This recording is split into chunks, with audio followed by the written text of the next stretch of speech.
Hello Leo, this is Sue from Sweet Love Tarot. I'm doing mid-month love readings, and I've already shuffled the deck, so all I needed to do is cut the cards and I'm ready to roll. Okay, so this is a two-sided reading again, and one side will focus on one half of the relationship, and the other side will focus on the other half.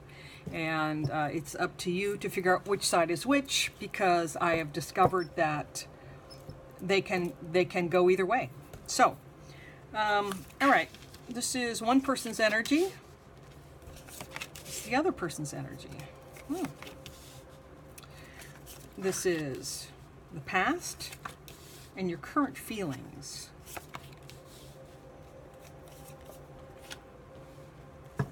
Okay. Once again, the past and the current feelings. Okay, now, this would be where you have common ground and where you're headed.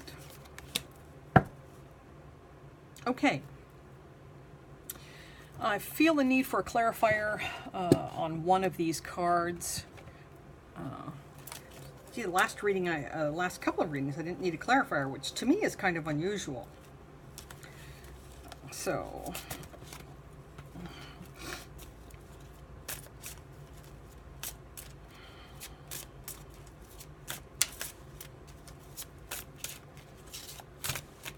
I've got these all mixed up somehow back to front, but it doesn't really matter. Okay, all right.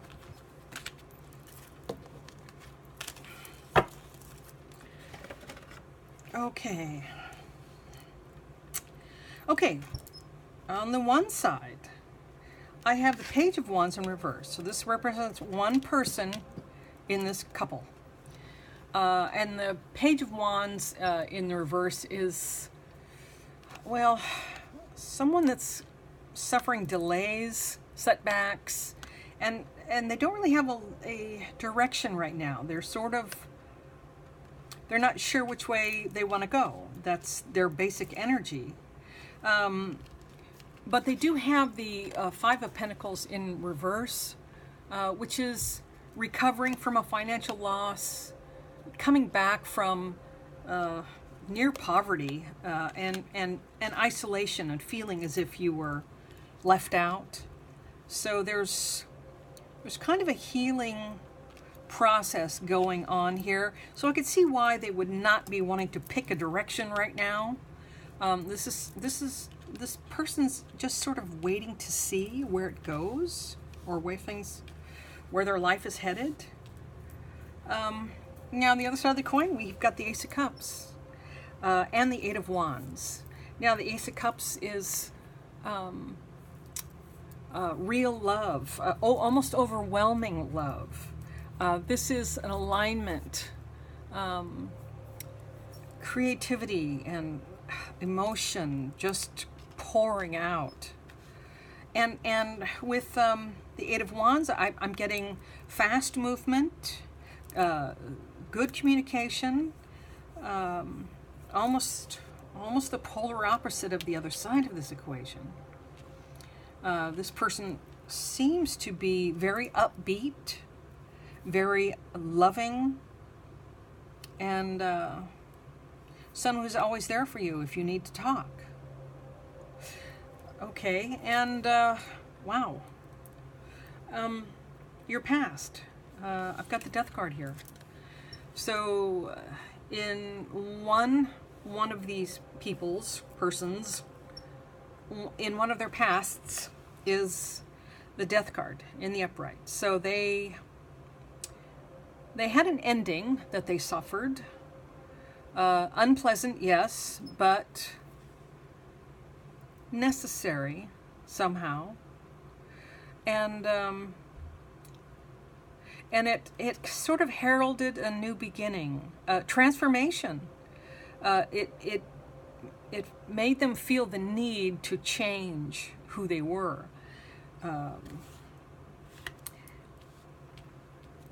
And now they feel really good. They feel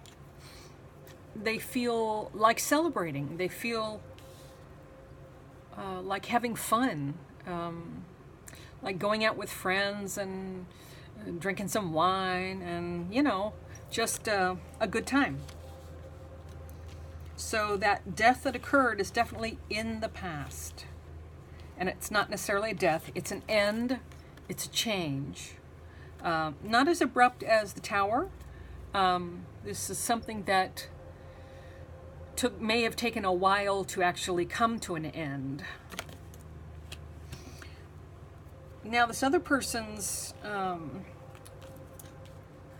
in this other person's past, I've got the Five of Swords here in reverse. So this is someone who in the past, there was resentment. They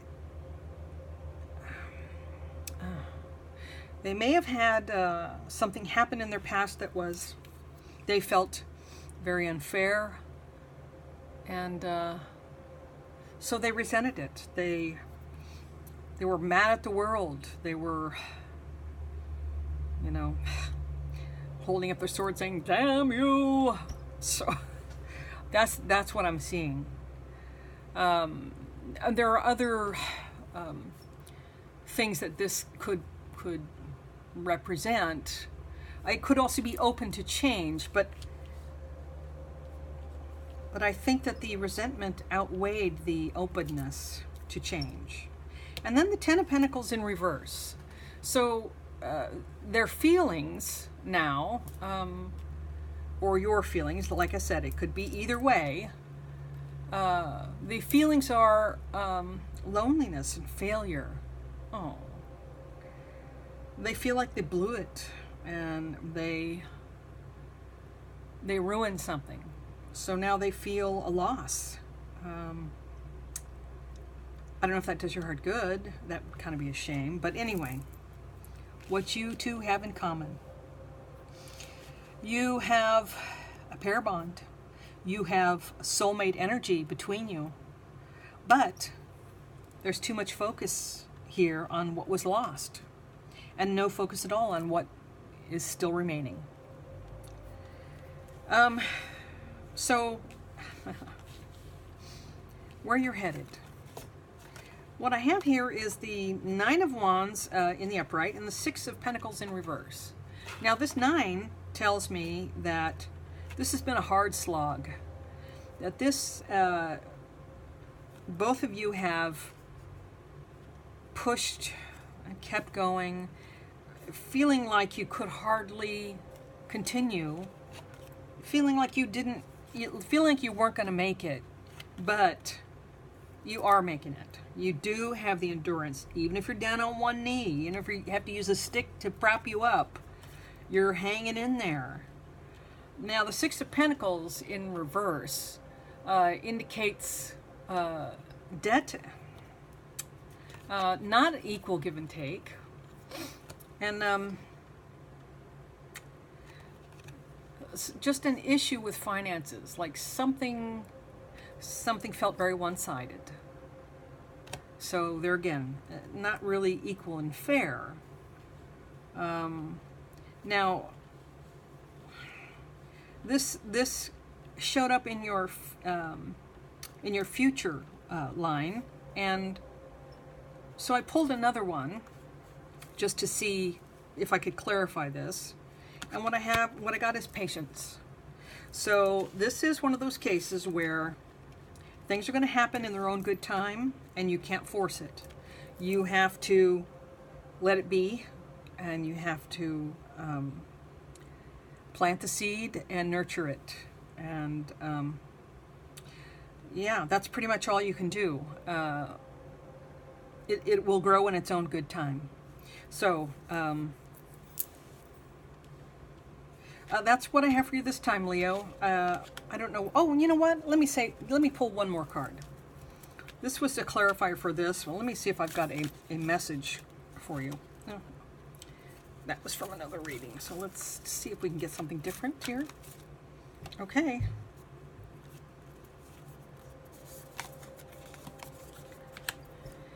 Instead of praying for an outcome, I pray for the highest good for all. Okay, that's magnanimous. So, do I sound sarcastic? I guess what this says to me is that this may not come out exactly the way that you want it. So you can't really push for things to go a specific way. But all you can hope for is that you end up happy and that they end up happy. It's just for the highest good of all. So, you know, and who knows? That may mean you end up together in the end, and it may not. I'm sorry to be so indecisive, but you know, that's what I'm getting right now. But this is only for the, you know, the last couple weeks of July here. So I think that you have to practice some patience and wait and see what comes of it, because it's going to come at its own good time. I hope that helps, and I hope you join me next time. Thank you. Bye-bye.